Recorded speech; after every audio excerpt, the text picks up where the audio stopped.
Our good friend Tim joins us to talk about West Side Story 2021 right now.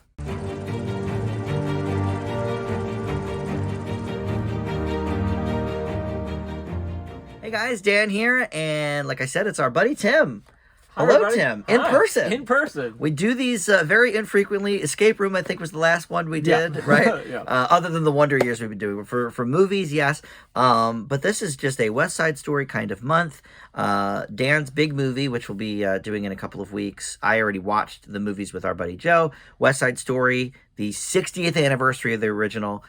We paired that with Fiddler on the Roof. But I figured this would be a great one to talk about with you, the new Steven Spielberg West Side Story. Yeah. Because the original is among your favorite films of all time. Yeah, it's in my top 50. Yeah. If anybody watched Joe's channel's top 50 movies, that was, I don't know what number it was, but it was in my top 50. Yeah, it was. And I think it was like in the middle somewhere. Like Somewhere in the middle, I yeah. think it was like in the 20s or 30s. So obviously a huge fan. I had never actually seen the original until last week. I've seen the stage version of it, but never the full movie. So I had my first experience with it. But of course, because I saw the stage play, I knew most of the songs and all of that kind of stuff.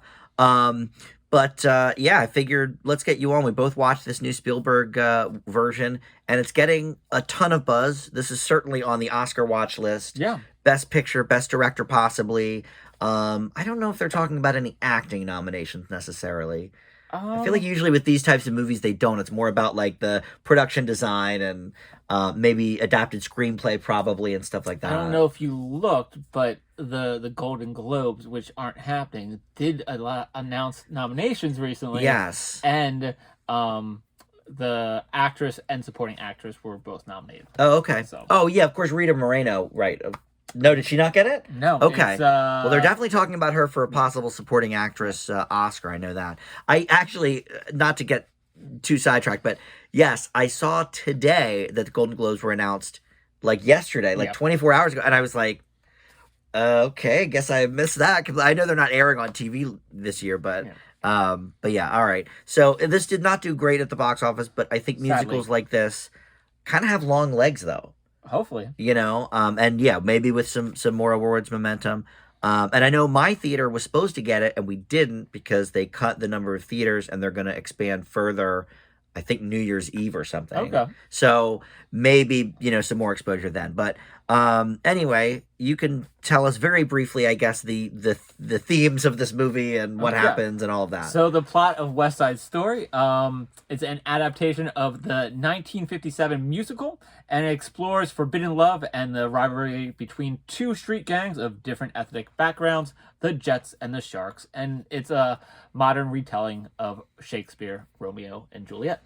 Yes, which is odd because when Joe and I were planning all our big movies, it never occurred to me that like we're doing Romeo and Juliet, the Baz Luhrmann last month, and then this month West Side Story. But a timeless tale, really. Timeless tale. Yeah. And cast-wise, we have Ansel Elgort.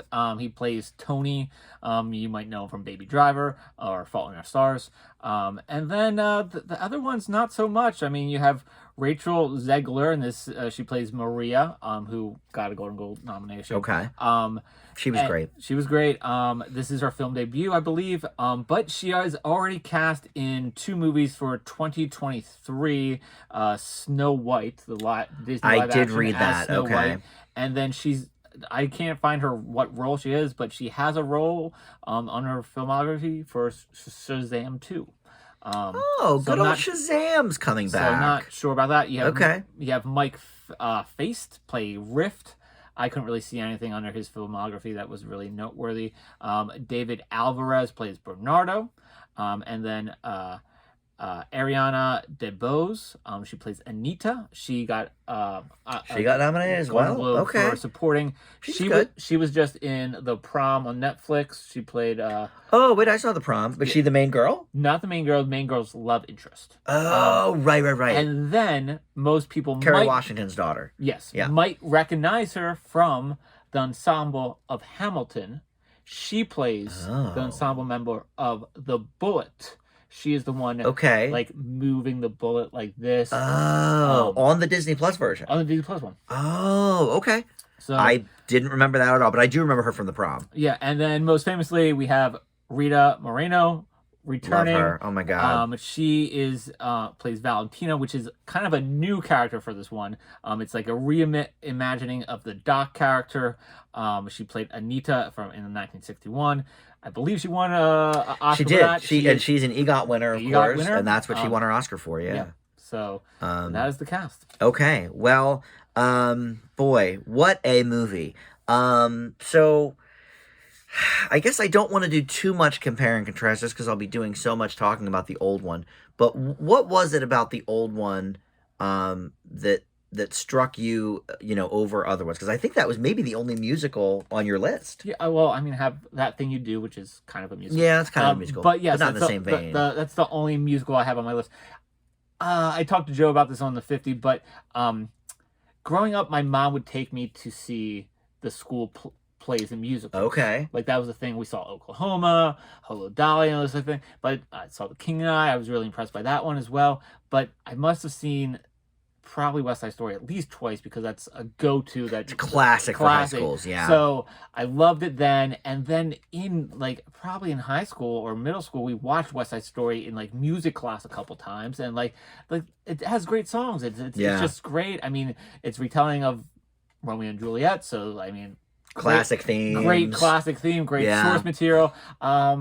It's just great. But I always associate you with that movie because one of the first, we used to work together, but I barely ever saw you because you were upstairs when I first started at the theater in the projector room. But one of the first things I ever even remember is you were doing the jet thing. And when you're a jet, and I was like, okay. So I've always associated you with this movie. So so the Spielberg one, we could admit this man, can tell a story. He's one of our most classic directors. I had a couple of his movies in my top 50. E.T. was one of them. Jurassic Park barely missed, but you had Jurassic Park, and you had the Indiana Jones 3 as well. Yep. So we love Spielberg. I think he was in everybody's top 50. I think he was, yeah, because a lot of people had Jurassic Park or one of the Indiana Jones movies, or E.T. Saving Private Ryan. Right. Yeah. Oh yeah, Saving Private Ryan, of course. Yeah. So I don't even know where to begin with this. I'm just going to talk about this movie for a second. I freaking love this movie. Yeah. I actually think, and I haven't seen the original or any of the remakes of Star is Born, but I imagine it's maybe sort of like I would feel about that because I loved that new Star is Born. Yeah. I just feel like this movie, it's the same story. It's all the same things that were great about the original, but through the Spielberg lens, I feel like this is actually, in some ways, a better movie than the original. Yeah. I was very hesitant about this movie because I do love the original so much. But Spielberg makes all the songs are there, all the choreography is there for the most part. I mean, I think he cut down some of the little bit of the dancing, but the way it was filmed was beautiful. It was shot really well. And I was hesitant because I was like, how is he going to do it? And it's not going to be Psycho. Just a straight direct or Lion King. Yeah. But he adds so much to the characters in between the songs and the background itself. So one of the big things is that he probably pushes this back a couple years from when the first one took place, because one of the things happening in this is the ripping down of the town, the blocks that they're fighting over, right? Because that actually happened later in the 60s, tearing down San Juan Hill, and then paved the way for the Lincoln Complex Center, all that thing that they did. Okay. So that became part of this story, which makes the whole rivalry a little bit more intense because they're fighting over land that they're not even going to have anymore, eventually, which isn't part of the 57 or the 61. Okay. And then he adds a little bit more to each of the characters, so they're a little bit fleshed out, and they're just not one-note characters with great songs in between. Right. Well, and I love the Rita Moreno character. Yeah. She is, I follow, I think it's Variety. Every week they update their Oscar list or whatever for possible nominees. And she's been at the top of their supporting actress nominee list for, a month now or whatever. And at first she was only in the one scene up front, and then we didn't see her for a while. Yeah. But she factors in so heavily to the last like 25 minutes or so. Yeah. And it's just so well done, so great. So her song that she sings, Yes. was that new? Is that newly added? No. Okay. But I didn't remember it from seeing it last The song that she sings week. is called Somewhere. Okay. It's originally a duet with, a second duet with Tony and Maria. Okay. That's what threw me a little bit off that. Okay. She has a song, which is great. It's a great song. I read an article that was like, oh yeah, this is great. But I agree with that article with that it would have been great that if they transitioned it to Tony and Maria and singing that would have been with it cool. as well. But she did a great job with it. So to go back to what you were saying about the look of it, I think the set pieces are amazing. Especially it caught me when they were up on the like the beams or whatever, and you could see the city behind them. Yeah. I thought that looked so cool, and then just the lighting is so interesting. Yeah. With this movie, and it's I'm not a person that even usually notices that kind of thing. So when I notice, it's usually either really good or really bad. So I can't quite put my finger on what makes it so special, but I guess it's sort of like it's got like a 60s look to it. Yes. And so the version I watched on from the original is on a Blu-ray, and it looked fantastic. I was like, oh my god, I can't believe this is 60 years old. It looks brand new, but Spielberg somehow made this look even more from that era than when it was in the era. Well, yeah, I mean, the original is like a musical, so like they brighten it up a little bit. It's spectacular, but this one's a little bit more gritty, and you feel like the angst of these characters. Well, I think probably one of the big complaints of the original, maybe the only complaint by a lot of people, is sort of the silliness of the gangs, they're snapping their fingers and all that.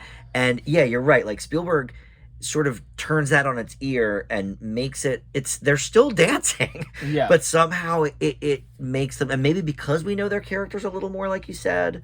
But yeah, I felt that was very believable. Yeah, and he made some changes of the placement of some of the songs. Mm-hmm. Which the first one did anyway, 61. I read the Krupke song is different. It's different. It's after it's a different location. It's a little bit sooner, I believe. Yeah. But the most notable one is "I Feel Pretty" is earlier in the 61 version. I'm glad you said that. I was wondering about that because it seemed very late. Yes, this one is late, but this is where the stage version has it. Oh, okay.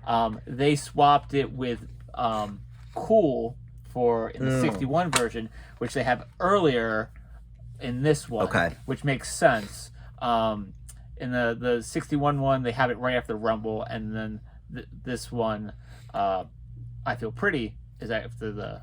So the placement for the songs in this is much more in tune with the stage play. Okay, gotcha. And that because of that, they changed the lyric for 61, where for "I Feel Pretty," it's "I feel pretty and gay." I noticed they took that out. Well, they changed it for that for the 61 one. In the original, it is bright because it's a night scene. Bright rhymes with night. Right. Gay rhymes with day. Okay. So that makes sense. They were able to go to the original lyric. Yeah. Okay. So what do you think your favorite song is from this version? Well, I was really debating. My favorite song in the original version, as well as this one, is Officer Crunky. I love that song. Me too. I listened to it 3 times last night on YouTube. It's so fun. It's such a fun song. And the way the location of this has changed. They cut down the amount of jets that are singing it. Mm-hmm. I actually sort of like the location better in the original, but I like the version that they did with this better. I think it makes sense for the story here, but it's not quite as, I guess, visually sort of interactive as the first one. I think this is more confining, maybe. But I do agree. Like, I like the song better. Yeah, I mean, both songs are great. I mean, with the original location with more of the jets. It was a little bit more playful, and this one a little bit more serious, I feel like, but it is still playful. Yeah. Yeah, I love the wordplay in that song. Yeah. So good. But I thought, I mean, all the songs are great. The way they shot Tonight. I was just going to say that. That's, is great. Amazing. A lot of physical barriers there to represent barriers between them. Right. That's not one of the ones that Ansel Elgort sang live, right? He sang 2 of them live on the day. I don't think that was okay. I don't think it was either, but I think Maria is one of them. I forget what the other one was, but yeah, he sang some of it live on the day, because I didn't know he could sing. I've seen him in the movies you mentioned, but I don't think he sings in either of those. Baby Driver's very music heavy, but not with him singing. And I don't, other than those movies, I don't know much about him. I don't know if he has a theater background or whatever, but he was very impressive with the singing. He was great. And then, like you mentioned, the gal that plays Maria that just got nominated for Golden Globe, Rachel Zegler, Zegler, whatever. She is fantastic. Yeah, she's so good. I read that she has played Maria on stage versions. Okay, well that makes sense. I mean, listen, like you said, it's pretty standard for high schools and colleges to do West Side Story. So I'm sure coming up, through theater classes or whatever. But yeah, she was great. And there's when they would sing together, it was great. Yeah, I really do like the way that we got to know the characters a little bit more than just you're a jet, you're a shark, you hate each other, you're in love. Okay, fine. The dance scene, fantastic. Yeah. And I think that's one of the standouts of the original version as well. But the way that this was shot, and again with the bright lighting and the the sort of the great choreography, it's one of the few huge ensemble songs. Yeah. Like most of the songs are either solo or like duets, or Officer Krupke's like just a small group of people. So I really like that. So I feel like he did improve a lot of the songs in certain ways. The one song that I probably would say that he didn't make better, I mean the song is still great. It is America. I do like them going through the streets and stuff like that, dude. How about the rooftop though? The rooftop is so much better. It's so classic. It's so classic. Yeah. That was probably the one change that he made that I probably would be like, eh. Well, and it's funny, because of that, I actually think, even though I love Officer Krupke, what a song, I think my favorite song in the original probably is America. And then in this new one, it's probably Officer Krupke. Yeah. So, I agree. I didn't hate it. No. But it actually, and, I know this is the hot thing right now because Lin-Manuel is like the hottest thing since sliced bread. Did you see In the Heights? Yeah, it reminded me of it. Right, it reminded me of In the Heights, which is, the opening number of In the Heights is amazing. It was probably my favorite number in the whole show. But, right, it very much reminded me, staging-wise, of that. But, I mean, and the thing is, probably both those movies were being filmed at the same time. Yeah, that's true. It probably both in New York, or something that's supposed to be New York. And they both got delayed because of COVID.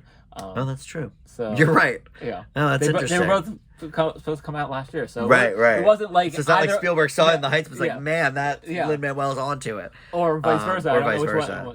Yeah, but no, I'm glad you said the same thing because it totally reminded me of that. But yeah, it's the one detractor of the original that I always found a little boring was the opening. The romance? No, the opening prelude of the. I feel like it's just. They put the whole overture in there. It's a little long for a long movie. Yeah, they don't do that anymore. And this one, it's not there. There's right to it. It's a little bit of in there with the great tracking panning shot of over all the rumble and stuff like that. So I thought that was great. That was such a standard back in the 60s. I don't know when that ended, but yeah, like the whole overture and the intermission and all of that. Although this one did have a clear fade out point about an hour and a half in, where I was like, okay, well, I guess this is where they would have put an intermission if they had it. And it's probably where it is in the original. But, all right, so what negatives do we have? I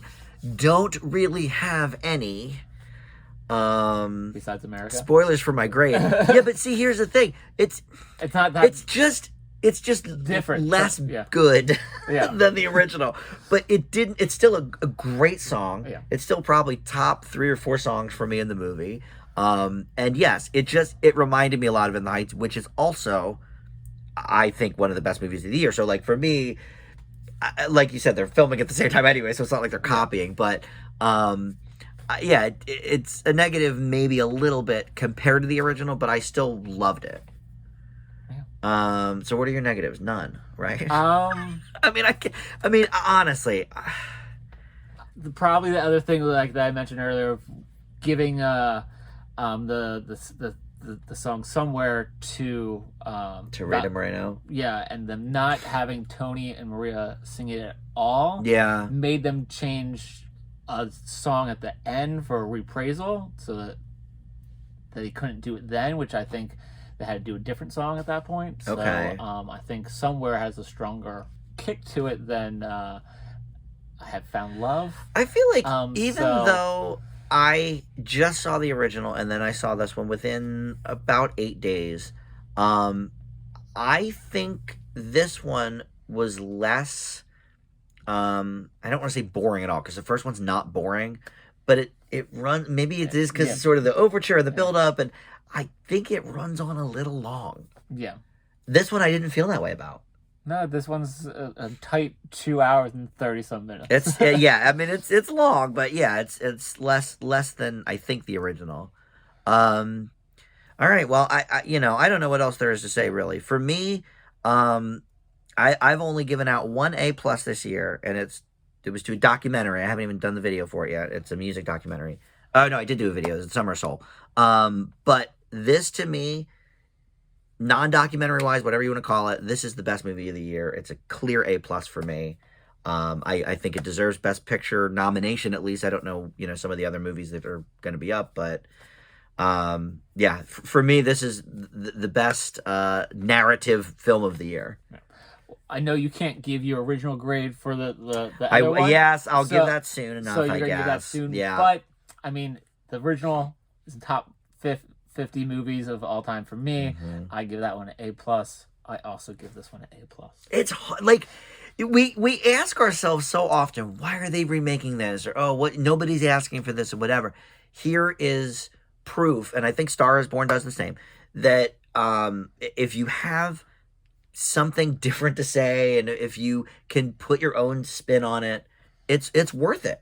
Yeah, and it shows that if you love the project enough and you care about it and you treat it in a way that respects the original but changes in a way, because Spielberg loved West Side Story, right? Not the original movie, but he grew up listening to like the soundtrack, the cast album of the original thing. Like he grew up listening to that, so he knows this music. He's loved it. I imagine he's seen the 61 version movie as well. Of course, I'm sure. But he loved it so much that he was like, yeah, I want to do it justice and bring it for a new generation, because no one these days is going to be like, oh, let's put in the DVD for this 1961 musical. Well, that's the thing. Like, enough time has passed. We're doing so many remakes now of like 80s and 90s movies. It's like, all right, we all remember that. But yeah, like you and I certainly weren't born when West Side Story or The Last Star is Born came out. So yeah, I think that's one reason to do a remake is the love of the project, and the other thing I was saying the other day to Joe, like Spielberg, just every movie is a different genre. He's done everything, and he excels at all of it. He's definitely one of my favorite directors in my lifetime. He's just so good. Double A+, and my only A+ really for a narrative film of the whole year. So it's pretty good. Yeah, you've seen a lot of movies this year, not as many as some, but I mean, what even comes close to this for you? Anything? I don't know. You don't grade them on the usual like I do. Yeah, so I don't know. Like for me, like the only other things I've given that even come close, like In the Heights was an A. I don't know. I liked Raya and the Last Dragon. Raya and the Last Dragon was good. Yeah, I think I gave that probably an A. Okay. I did like Suicide Squad. That's fun. I gave Suicide Squad an A-. That was that was good. I don't think it's not close to this. It's not close to this. Yeah. But, yeah, I think from the movies I've seen so far, Shang-Chi was really good. Yeah, Shang-Chi. I gave that one an A as well. But this was just, and unlike you, I wasn't like really trepidatious going in. I was looking forward to it, but yeah, it certainly exceeded my expectations. Yeah. So And if you haven't seen this movie, go see it on the big screen. It's great on the big screen. yes, and our buddy Justin saw it in IMAX even. Oh. He saw it on the biggest screen there is and said it was great. So yeah, I like we said up front, it didn't do very well opening weekend, but musicals like this tend to have long legs at the box office. I think part of it is, and I know this just from working at the theater, but a lot of older patrons are not quite ready to return to the theater, and this is, I think, more than anybody probably who this movie is made for. But I think it's enjoyable by everybody. Anybody that likes a musical is going to like this. So, all right, well, that's it. Thank you so much, Tim, for joining us. This was a great discussion. And everybody look out for the West Side Story Fiddler on the Roof review with Joe for Dan's Big Movie. And I'll post a link, actually, in the description to me and Tim's top 50 movies on Joe's channel. Because if you don't follow Joe's channel, you might have missed those. But yeah, we did our individual top 50s. West Side Story was on yours. Yep. And I did a few musicals on mine, but I had not seen the movie version of that yet, so it's not. But yeah, excellent movie. And we'll see everybody next time. Bye.